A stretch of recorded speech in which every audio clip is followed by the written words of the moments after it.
All right, let's say Michael's and Michael. Look at Michael's as the SMSF. And Michael is the bear trust. Right, I was pointing there because they've got a gray jacket. I'm like, guys, I'm getting blind. Michael, right. Now, Michael's, he's the head. The SMSF is the head. Now, under Michael's, we've got the kids, the congregations, the other members, right?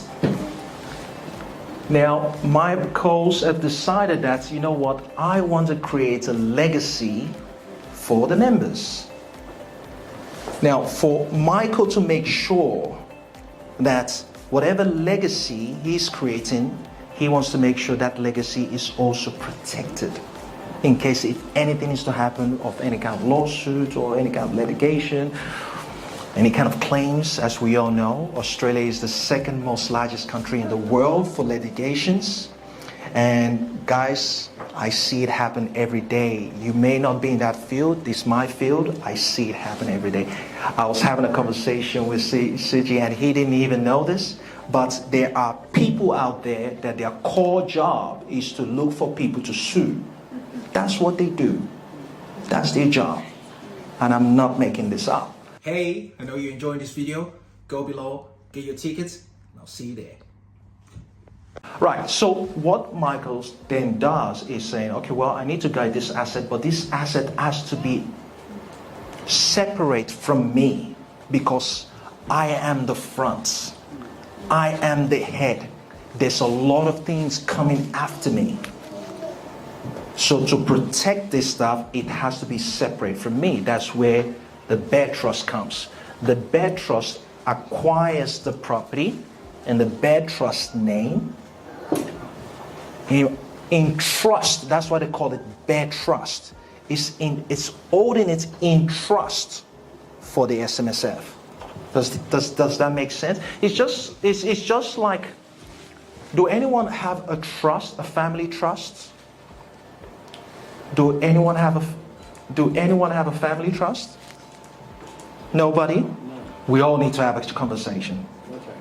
We all need to have a conversation. Okay, so a family trust, this is something I recommend for every family to have, regardless of how much is in your bank account.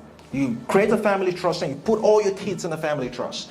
I'm sure I'm Nigerian, for most of you that don't know, but we've got this Nigerian...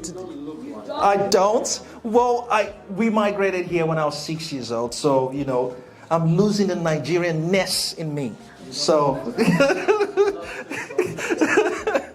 I'm losing my Nigerian-ness in me. But there's something, you know, we normally mock around, which is, you know, trust fund baby, you know, those kind of stuff. And most of you will think that you need to be wealthy to be a trust fund baby.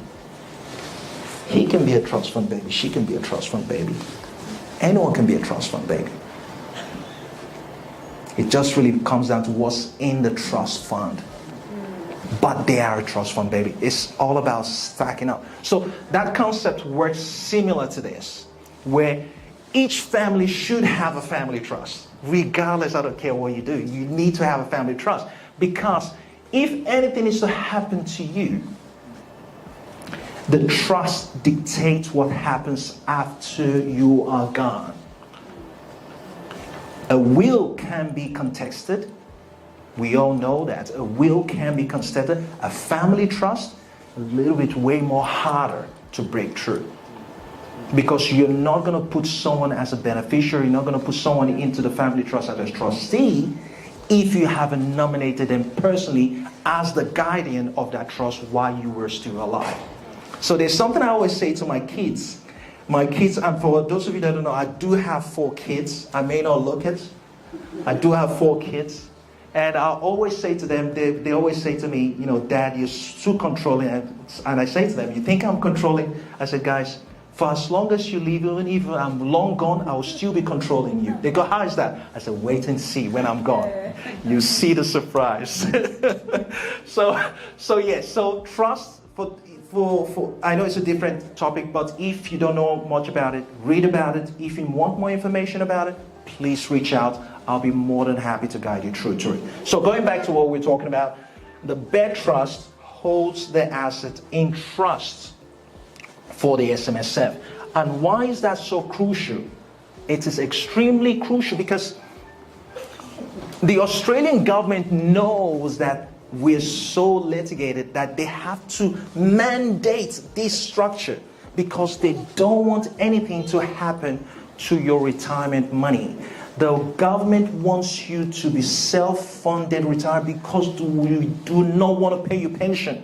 We don't have much money to pay everyone a pension. So if we can secure, create structure, create procedures that would pretty much almost guarantee your nest egg, your income, then that's what they've done here, which is quite remarkable. So going back to what I was saying, the bed trust owns the property on behalf in trust for the SMSF. So if anything is to happen, the members are unable to, the bed trust are unable to make the repayments, the property market falls down, whatever happens, there's a crisis, and the bed trust is unable to meet its financial obligation, assuming the property was purchased for $2 million, assuming, and there's a loan on it for $1 million, something is to happen, and the bed trust is unable to make that, the bank will come in to try and sell the property. But if the property markets drop down and they were only able to sell it for $800,000, for example, let's say, well, technically you're still owing $200,000, right? The bank, based on this structure, the bank must write this off. Must write this off because they can't go after the SMSF and they can't go after the kids, the members. I call them kids. They're the members, they can't go after that. And that is super, super important. Now, for those of you that have a mortgage, which a lot of us do, stay in your, if you are to stop making your payments today and you default on that mortgage, and after years and years of banks trying to work with you and they're still unable to do it, they will repossess that home. And if the same happens, assuming the home is $2 million, sell it, only $800,000, and you're still owing $200,000, the bank will come after you and would create a personal debt of $200,000. Now, if after all that, they still can't get it off you, they will bankrupt you. And once they bankrupt you, for 7 to 8 years, you cannot acquire even a $100 credit card. That's the way the system is. Right, so when it comes to finance, it's not something you want to play with. It's something you want to be smart with. And if you're smart enough to be able to work with the system, take advantage of the system, you do well. If you don't understand the system, then it might work against you in a certain way.